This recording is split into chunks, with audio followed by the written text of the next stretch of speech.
StrayAllDay.com. You're now tuned into the show where you learn the discipline to show up day after day, to do the work, the confidence to put yourself out there boldly and authentically, and the mental toughness to continue showing up, doing the work, putting yourself out there, even when the success you've expected to achieve has yet to be achieved. And on top of all this, you get a huge dose of personal initiative. That is the go-getter energy that moves any one of us, including yourself, to go and make things happen instead of waiting for things to happen. And then we put all this together into a series of frameworks, approaches, insights, strategies, and techniques underneath the umbrella of one unifying philosophy that is called Work on Your Game. My name is Dre Baldwin, also known as Dre All Day, and welcome to the show. And today's topic is, we are talking about the big 5 personality traits. Now, this is not something that I made up. This is actually a real thing, and we're going to get into that in a moment. I'll explain where it comes from momentarily. But before we do that, let me remind everyone, I send out a text message every day, guaranteed to have you focused, sharp, and on point. Once we start sending that out again, you can get it. All you got to do is be a part of my text community, and you can do that now. Join by just texting me at my number, 305-384-6894. We also send a weekly one out called the Weekly Motivation. And again, we got the Daily Motivation comes out every day. Just text me at that number that I just gave you. Is down below in the description if you missed it. Secondly, Work on Your Game University. That's the place where I do all my coaching. People ask me, Dre, what else do you do besides this show or besides writing books? So some people know about that. Well, we do Work on Your Game University. That is actually where our focus is. So in case any of you was wondering, where's our focus? Our focus is on Work on Your Game University. That is the place where we coach professionals like you to perform at your highest level, do so consistently, and make more money in your business or from your career.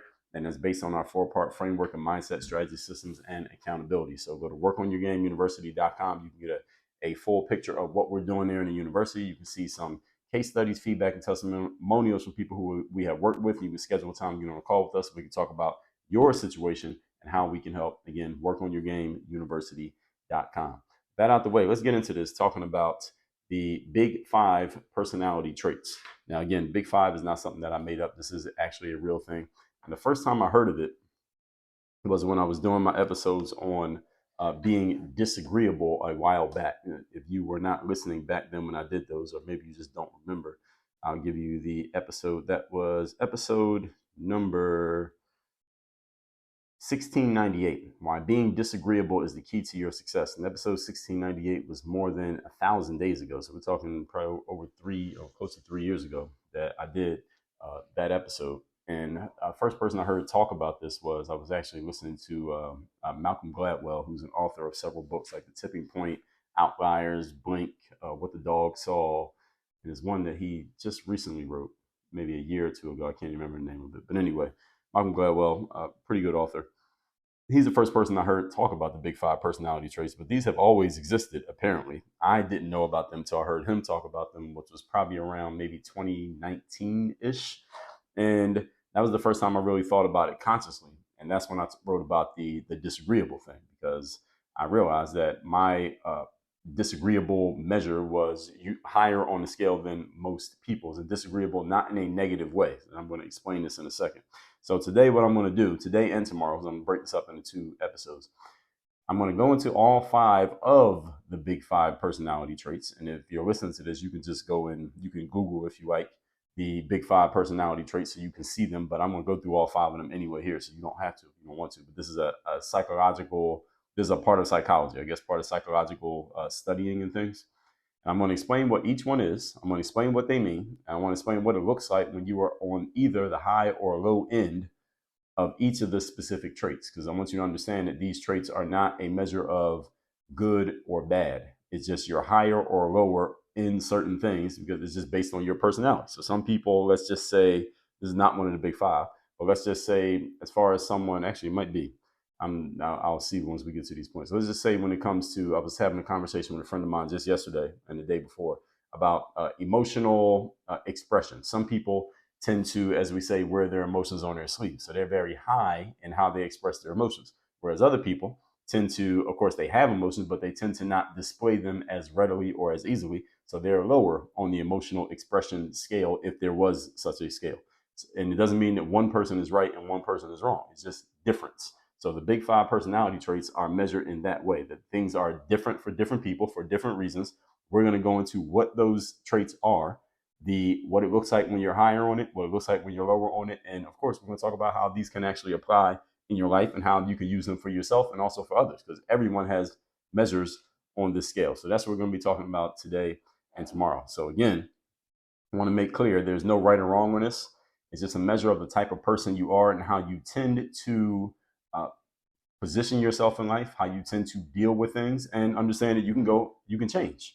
You may be high on the emotional scale when you're around person A, but you're lower on the scale when you're around person B for whatever reason. Or on Monday you're high, on Tuesday you're low, for whatever the situation. So based on this, and the better that you understand yourself, this will help you make better sense of the way that you deal with yourself, the way you deal with other people, and the way that other people deal with you, and just the way that you navigate through life. So the more you know about yourself, I mean, this is just about self-discovery. The more you know about yourself, the more things will make sense to you. And that's the goal of this episode. So I'm getting my definitions from a website called verywellmind.com. Verywellmind.com. They have a lot of good material when it comes to just mindset, human psychology, just the inner game of life, not in the same way that I talk about it, but in the way that they talk about it. So you can check that website out if you wish. Point number one, we're talking here today again about the big 5 personality traits. Again, it's going to be a 2-part series. Number one is openness. So these are the 5 traits. First trait is openness. Openness emphasizes imagination and insight. So people who are high on the openness scale, they tend to have a broad range of interests. They are curious about the world. They're curious about people. They're eager to learn new things. And at the same time, they like enjoying new experiences. People who are low on the openness scale, on the other hand, they tend to be resistant to change. They don't really like new things. They resist new ideas. They're not very imaginative, and they tend to uh, dislike anything that's abstract or theoretical. They don't really like abstract or theoretical concepts. They like things that are kind of like, is this actually a real thing, or are we just kind of imagining? They don't really like imagining. People who are lower on the openness scale tend to be more black and white thinkers in terms of the way they communicate and the way they process. I personally put myself right in the middle on this scale because I can be a healthy amount of each of these depending on the circumstance, depending on the subject.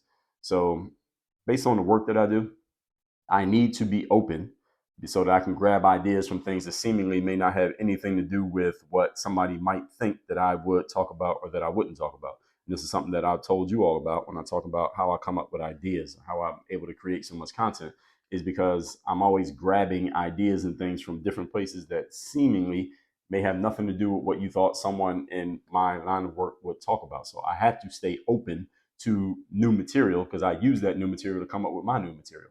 At the same time, I'm not really into, for example, in reading. I read a lot of books. I don't read fiction. I'm not a fiction reader. I'm trying to read right now a book called Atlas Shrugged by Ayn Rand.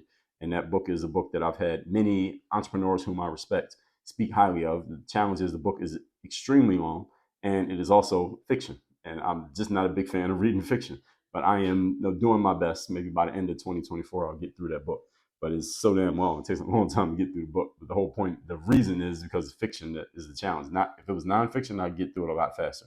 But at the same time, not but and I also need to know when to lock in and focus on a specific narrow thing and not be distracted by things that have nothing to do with my professional work. So there are times where I don't want to get into theoretical conversations or abstract conversations, or I'm not into like I don't like going to movies. I don't watch movies. I will watch a documentary. I will not watch a movie. I'm not a big fan of acting. People just made up a story out of nowhere and we're supposed to just watch it and this is supposed to make me feel something. Not my thing. Now there are a couple movies that I have seen though before I got into that mindset that I actually liked and did. And I've gotten ideas from them. So for example, not even movies, but like docu-series on TV. So The Wire that was on HBO 20-ish years ago, The Sopranos on HBO, also Game of Thrones on HBO. Those are 3 shows. Breaking Bad is another one that I liked a lot.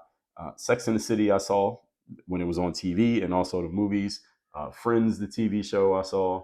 What was another? It was one more I was thinking that it just slipped my mind. But anyway, back in my TV watching days, those are acting. Those are people just making up stuff. But aside from Game of Thrones, all of them are based on kind of everyday life situations, just people kind of acting them out. Whereas Game of Thrones is like some sci-fi back in the day world that never existed shit that I generally would not be into, but once I saw it and kind of saw what it was really about, I actually got into it. So again, that's why I say I'm in the middle on this scale. I can go on either direction. You need to know what direction you're in the openness scale. Again, openness being about imagination and insight. Point number 2. Today's topic, once again, is we're talking about the big five personality traits. So again, one more thing on that first point, openness being about imagination and insight.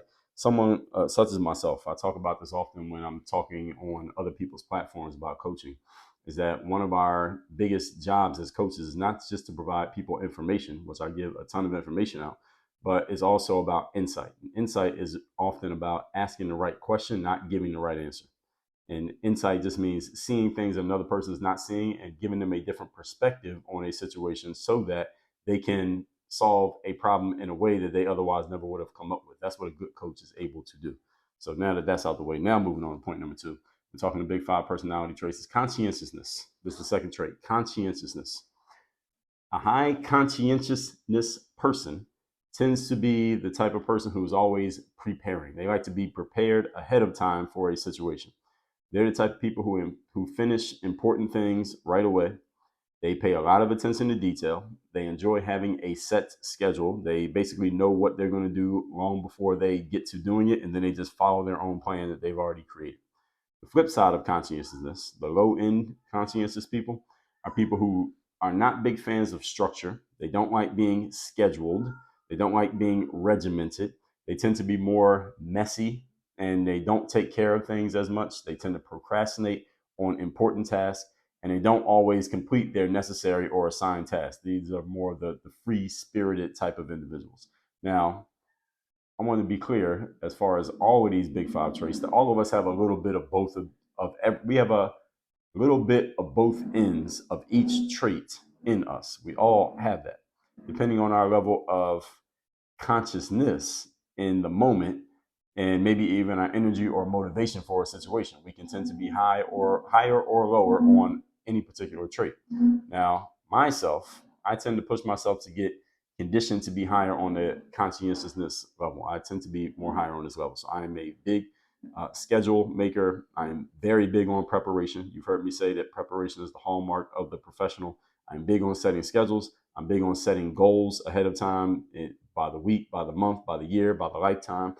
I talk about these things all the time. So I'm pretty high on conscientiousness. I like to be neat. I like things to be in order. I get really annoyed when people are unprepared, when people are late, when people tend to be messy, when people uh, can't follow a regimen, they can't follow a process. Based on most of the people I know, I seem to be relatively, on a relative level, extremely disciplined type of individual. There may be some people more disciplined than me, but I tend to be one of the most disciplined people I know as far as consistency, what time I wake up, what time I go to sleep, going to the gym consistently, the way that I do my stuff. Like you almost know where I'm going to be and what I'm going to do based on kind of like a train or a bus schedule. I was talking to someone, I can't remember who I was talking to. I was on somebody's show maybe a month or two ago. He was saying, well, Dre, based on your schedule, you're easy to assassinate. Like, if somebody wants to kill you, they know exactly where to find you, what time and what place. And he was 100% correct. Like, I'm that type of person. So I guess that would put me very high on the conscientiousness scale. And that tends to be the way that I live my life. So I would probably lean towards the high end of this for the most part. But I have known people, and I actually even have friends who are very low on the conscientiousness scale. These are the type of people who are never on time. They do not follow regiments. They can be very good at what they do, but they're not consistent. They are not disciplined. I can't really work with them as much as I want to work with them. I've known some people, and there's some I'm thinking of right now whose names I won't say, but people who I would love to have done business with these people, and I think we could have done great business. The problem is we are on opposite ends of the conscientiousness scale, and it would drive me crazy to deal with these people because I would end up ruining our friendship because I would probably end up saying something to them that would really hurt their feelings based on their lack of conscientiousness, based on them being late, based on them not being on time, not doing what they're supposed to do when it's supposed to get done, and just throwing my schedules off or our schedules off because they're not doing what they're supposed to do. So these are people who they may be lacking when it comes to a sense of urgency, no focus. They can't stay locked in. They don't pay attention to detail. They tend to be sloppy. They can't follow a schedule. I can't do business with these people. So if you're one of those people, you can admire me from afar, but we cannot do business. We can be friends, but we cannot do business because it's not going to work. And as soon as I notice these things in you, I'll tell you before we even start. Like, listen, this is not going to happen. And you've heard me talk about all of those things. Everything I just said, you heard me talk about all of these in multiple episodes here on this very show. So this is really what I'm about, 100%. So I tend to push people to be more conscientious. So if you come work with me and work on your game university, I'm going to push you to be more conscientious, meaning let's get on the schedule. Let's get this planned out. Let's get this done. Let's systematize this work. Let's strategize for what's going to happen. Let's stop flying by the seat of our pants and just doing things based off of talent and skill. And let's just plan this out so that it's taken care of, so we can automate it and we can let this happen on its own and you don't have to think about it anymore. Let's tend to do that. Let's get this thing on the schedule. Let's get it on the plan. Let's get disciplined. Let's get this regimented. That's going to happen. So if you come work with me and work on your game university, I promise you that's going to happen when you're working with me. Okay. I tend to push people in this direction, being that our time is limited. And the more conscious we are about that limited time, the more we can get out of the time that we have remaining. Again, I've talked about this in 30 different episodes here on the show. And if you ever come work with me, or you feel like you need more of this in your life, all right, then I'm your guy, and Work on Your Game University is a place that you should be, because you're going to get a heavy dose of this from day one. Point number 3.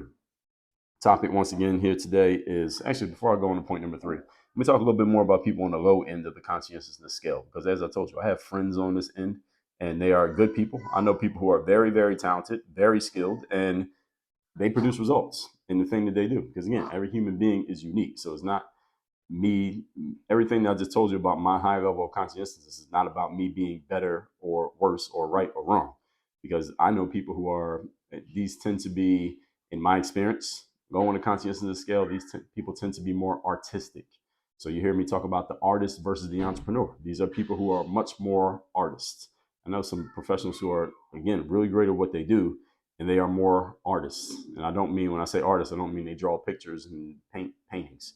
I just mean that they're more art. They are much more into the art side of the thing that they do than they are into the business side of the thing that they do.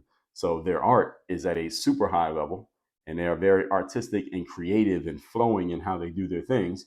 At the same time, the business side may suffer because they're not focused as much on the business side. They're just not conscientious enough to focus on the business side, which is why, in a way, it could make sense for a very high level conscientious person and a low level conscientious person to work together, because they are filling in each other's gaps. The challenge is they have to, first of all, it has to be clear who has what role, or who's responsible for what parts, and the other person should never come in that side. So the artistic person should be in charge of the art, and the conscientious person should never come in that room.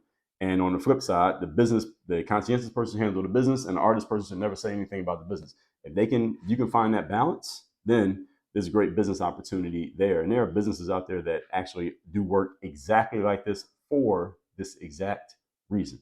So if you look around and you notice any business partnerships, you'll probably find some that work exactly this way. It's when people change and their levels go up or down and they change from what they were, that's when the business partnership may end up falling apart, because then people start stepping on each other's toes. So any of you knows anything about the business world, especially big businesses, big conglomerates where there are layers and different levels of bureaucracy, you have the people that they call the bean counters. And any of you who works or has worked in big businesses, you know what a bean counter is. The bean counters are the people in they're the money guys. And when I say the money guys, I don't mean the people who make the money. They're the people who count the money.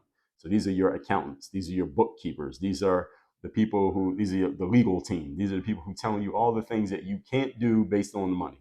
And they tend to clash very strongly and very heavily with the artistic people. They tend to clash a lot because the artistic people have all these things that they want to do and all these ideas and this imagination, whereas the bean counters are much more conscientious, and they're like, we can't do that. That's not in the budget. We can't do that. That's against the law. That's illegal. We're going to get sued. We can't do these things. And they tend to clash really, really strongly. I even personally, having done a lot of brand deals in my time as an influencer, have clashed with some of the bean counters, i.e. legal teams from certain companies. I remember I did a brand deal with a car company called Buick. All y'all have heard of Buick, right? I did a brand deal with them where they sent someone with a Buick, an actual Buick car, and we were doing some videos that we were going to do for this campaign that they were doing. I had some great ideas. So this is the artist side of me thinking. Some great ideas for some things we could do. And we filmed all the great things we could do. And then we sent the footage to the company because they had to approve everything to come out. And their legal team killed off a lot of my best ideas. I mean, we still did the ad. They did the ad and all the stuff we were going to do. But the best stuff that I recorded, they didn't even use it because they said the legal team said, no, we can't do that.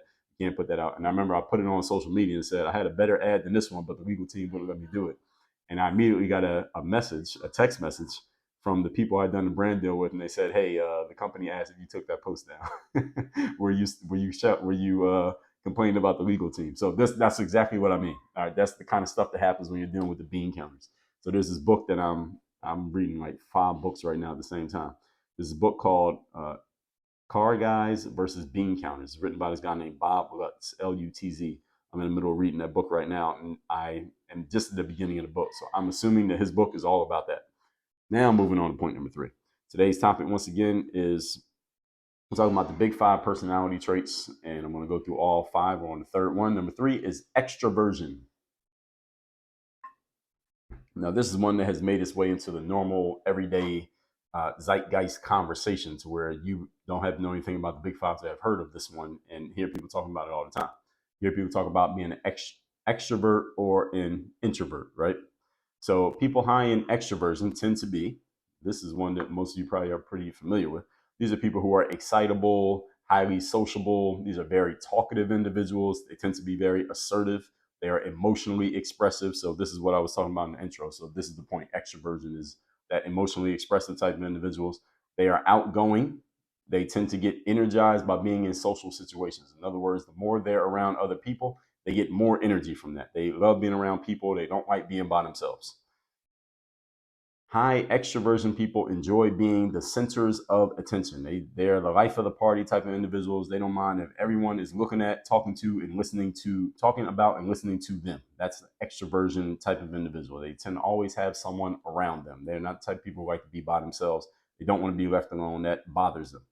They like starting conversations. They like meeting new people. They have a very wide social circle of friends and acquaintances, and they tend to talk a lot more than they listen at times. This can be a positive, it can be a negative, but they tend to talk a lot. Now, extroverting people will talk a lot. And again, there are benefits to that, and there can be drawbacks at times depending on the circumstances.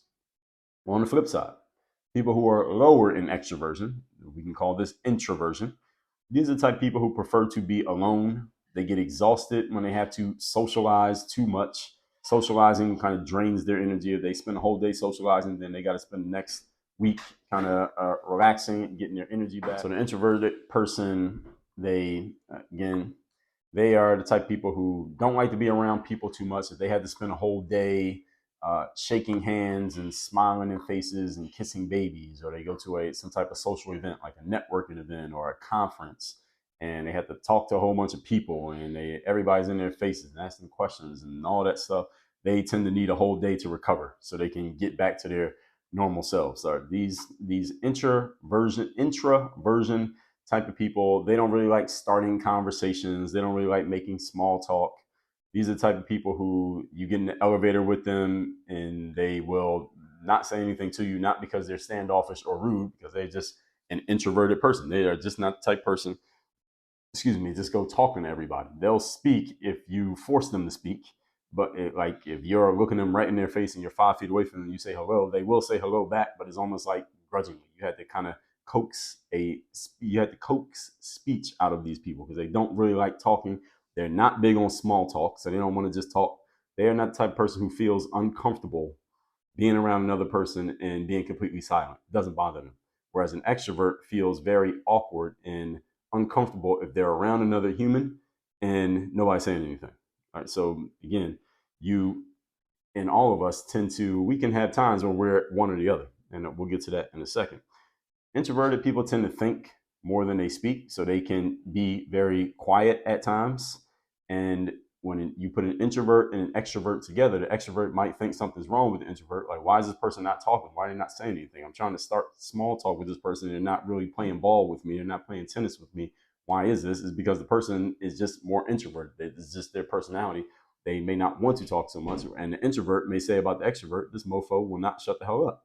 All right, they would just be quiet. It's fine. It's okay to be silent. Everybody does not have to talk. You don't have to say everything that you're thinking. And they could criticize each other for these reasons because they both are looking at the other through their frame of being introverted or being extroverted. An introverted person dislikes being the center of attention. They don't want all the attention on them. It can make them nervous or extremely uncomfortable. And these people are much more observers than they are attention grabbers. They rather be on the side watching what's happening than be the thing that is happening and have everyone looking at them.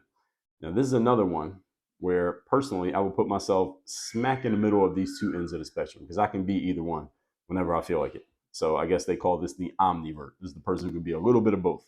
I can be either one of these on any given day. I can be the type of person who every time, and I've always lived in, for the last 15 years, I've always lived in high-rise buildings, which means I'm going up and down elevators every day, and there are 500 to 1,000 people living in the same building as me. So I'm coming across people all the time. So I can be the type of person who speaks to every single person I see in the elevator and starts small talk and starts conversation. And there's times years ago where I had dogs. So the dogs will be a conversation piece. And now I have a young child, and the baby is a conversation piece. And even when I'm by myself, I can make myself a conversation piece, or the other person, whoever I'm talking to, I can be that person. I can also be the person who says absolutely nothing. I get in the elevator and say nothing to you. I could look you in your face and be completely quiet. I can say hello and be polite, but then not engage in conversation. And day by day, moment by moment, depending on what I'm doing and the situation, I could be either one of these people, depending on if I feel like talking, and also depends on who I'm talking to. All right, there's certain people I'm more apt to speaking to than I'm not, depending on the situation. So I will put myself again right in the middle of this. I would say I lean a little bit more towards the extrovert for a few reasons that are observable. One, I'm the type of person who it does not drain my energy to be around people. It actually gives me energy to be around people. Being around people gives me energy because I like meeting new people. I like, uh, how would you call it? I like mining people. When I say mining, I mean kind of digging into who a person is, finding out what they know, who they know, why they know it, how they know it. I'm interested in that because those kind of things give me ideas. And I'm the type of person who needs a steady stream of ideas because of the line of work that I'm in and the way that I position myself in my work. Every day I got to put out a 20-minute episode of this show, 20 or more minute episodes of this show. I need material. I write all the time. If you're on my email list, which you should be, go to workonmygame.com. You get on my email list for free. If you're not, you see how often I'm putting out things that are written. And I'm not giving you a little, one paragraph article. I'm giving you full-fledged. I'm writing these things out. I need ideas. I need ideas and information from other people. So the more I talk to other people, the more stuff I'm just gathering and just storing away for future use. And I also want to know other people. The line of work that I'm in, it benefits me to know more people and have more people know me. I'm the type of person who can put on an event and be the center of attention all day, and it doesn't bother me. I get right back up the next day and go right back to work as if the previous day didn't take anything out of me. It was just a normal day for me. So I am that type of person. At the same time, and actually, let me add some more things to that when it comes to the extroversion. I mean, this show here. All right, there's a reason why I do this show solo, which actually gives you both sides of it. One of the reasons that I do it solo is so that I'm not being interrupted by anybody else's ideas or them saying what they want to say. I get to say just what I want to say. So that's a little bit of introversion, but at the same time, I sign myself up for a show where every day I'm talking for 20, 30 minutes, just me talking. That's a little bit of extroversion. So it's kind of a little bit of both at the same time. I appear on other people's platforms. I go looking for platforms to appear on. So that's a little bit of extrovert. At the same time, I'm here in my office doing my work, and I can close the door and lock it and not be interrupted. That's a little bit of introversion. So I have I believe a ample mix of about 50-50 on both of those. And again, depending on the circumstance, all of us have a little bit of these, depending on our mood, our energy, and the situation. So any of us could be the center of attention depending on the room that we're in. Right? Whose attention are we getting? I may want to be the center of attention in one room, but I don't want any attention in another room. It depends on who's in the room. Right? I don't want everybody's attention, but certain people I do want it. So we can be the fly on the wall, we can be the person in the middle. So while I personally do enjoy my time alone, and I like to do a lot of things, I also tend to do a lot of things where I don't want to engage with other people. So for example, in the gym, I don't really talk to other people in the gym. Some people look at the gym as a social activity. I don't look at the gym as a social activity. I very rarely take classes in gyms because I know if I take a class in the gym, then eventually someone's going to get comfortable enough to approach me and want to converse with me. But when I go to the gym, I don't want to talk. I don't go to the gym to talk. I go to the gym to actually work out. But there are people who go to the gym specifically because they want to make friends and talk because they are not around people in any other time in their lives. So the gym is their place to socialize, whereas the gym is my place where I don't want to socialize. I remember talking to my boxing trainer. He's always dropping these hints about how he likes to do group trainings where he can train multiple people at the same time. And I'm not a big fan of the concept simply because if you bring even one other person into our training session, eventually that person's going to want to talk. And then the time that we spend talking is taken away from the workout time. And it's like, all right, I didn't come here to make a friend. I came here to fucking work out. So again, that's me. But other people, I see it. When I'm leaving the boxing gym often in the mornings, there will be a class, like a group boxing class. And I'm talking about a big class, not like with a trainer, but a big class, like 20 people taking a boxing class. And I notice it's the same people who sign up for the class, same people come to the class every time. And they do it as a social activity, even though they're not directly talking while it's happening. CrossFit is another place where this happens. They're not directly talking during the workout because they're all tired and breathing heavy and stuff, but it's a social activity. I personally don't like that. I like to work out by myself and not be bothered. And I'll talk to you when I'm done working out, but don't talk to me during the workout. I don't want to fucking talk to you. So again, we all have a little bit of both in us, depending on our situations and depending on our life circumstances. Because these days, a lot of people work from home, so they're literally in their house all day by themselves with their damn dog, and they're never talking to a human except when they go outside to walk the dog. And this is how people become. I believe these days people have become more socially awkward, especially after COVID, when everyone was locked up, and people just not talking to other human beings and not having very healthy or evolved communication skills. Yeah, I have very strong communication skills. At least I think I do. But I use them when I want to, not because I feel like I have to. So I can be in a room where I'm speaking to everyone. I can hang around after the speech is done and shake everybody's hands and converse with everybody in the room individually. And I can also be in a room where nobody's bothering me. All right. So again, a little bit of both for me. You will know which one you are. I think everyone has a little bit of both in them, or at least a little bit of both in them. But some people, again, tend to lean in one direction more than the other. So, for example, if I was hiring someone to be let's say, a videographer or a photographer for me, or an editor who's doing a lot of back end work, like editing a book or editing photos or editing videos, I'm probably looking at someone who probably is more naturally an introvert, because those jobs lend themselves to a whole lot of isolation and time by yourself and just you staring at a screen. And if you're an extroverted person, that kind of job will drive you crazy.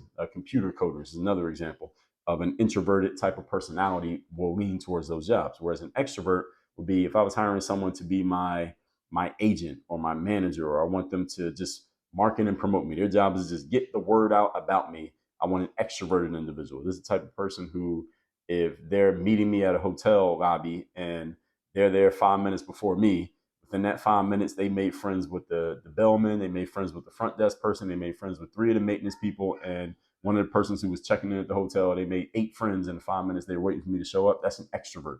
All right, you want those type of people around you, and you want some introverts too. You want some quiet people who are play the background and do their job, and you want some people who are all out front and they just know everybody and everything, and they know everybody's business, and they're talking to everyone all the time, and they never shut up. There's a space for both of those type of people in life, and this is why life is life. The mix between us and all of us being unique is what gives life its flavor. We shouldn't all be the same. With all that said, let's recap. This is part 1 of a 2-part series. We're going to talk about the big 5 personality traits. And again, this is a real thing, the big 5. I just over the last couple of years came to even know about this. And I'm sourcing the information I'm talking about here today from a website called verywellmind.com. They give a pretty good overview of it. And of course, I'm going deeper into it as always. And you can read along there and listen to these as I'm talking. Number 1, recapping. Point number 1 is openness. These are people who emphasize imagination and insight on the high end. On the low end, these are people who tend to be more straight line and not really about imagining things. They're more black and white. They just want to see things as they are, more practical type of individuals. Number 2, conscientiousness. These are people who are preparers. These are people who finish things right away. These are people who pay attention to detail. They like having a set schedule. The low end of conscientiousness are people who don't like structure and schedule. They're more free spirited. They tend to procrastinate. They don't always finish things, especially important stuff. They put things off to the last minute. These are more free spirited, quote unquote, artistic type of individuals. Number 3, extroversion. These are people who are high in excitability, sociability, very talkative, assertive, emotionally expressive. Whereas the introverts are more quiet. They're more playing the side, not wanting to be the center of attention. They don't like to talk too much. They're not small talkers. They don't just speak to people just because. And they may seem standoffish. They may seem mean, but they're actually not. It's just their personality. And again, certain industries and certain jobs tend to lend themselves towards certain types of people. And I would suggest for each of you, you want to have some extroverts and some introverts around you, because they both have their benefits. So tomorrow we're going to get into parts 4 and 5 and an extra point that I'm going to give you in tomorrow's masterclass when we finish talking about the big 5 personality traits. Make sure you text me so you're in my text community. The number's down below in the description, and workonyourgameuniversity.com, where you, knowing your traits, you can utilize them to their best advantage so you can get your business performing at its highest possible level. You are doing it consistently, and you're making the kind of money that you want to be drawing from your business so you can help yourself, your family, your community, and everything in between. Go to workonyourgameuniversity.com. Work on your game. Dre, all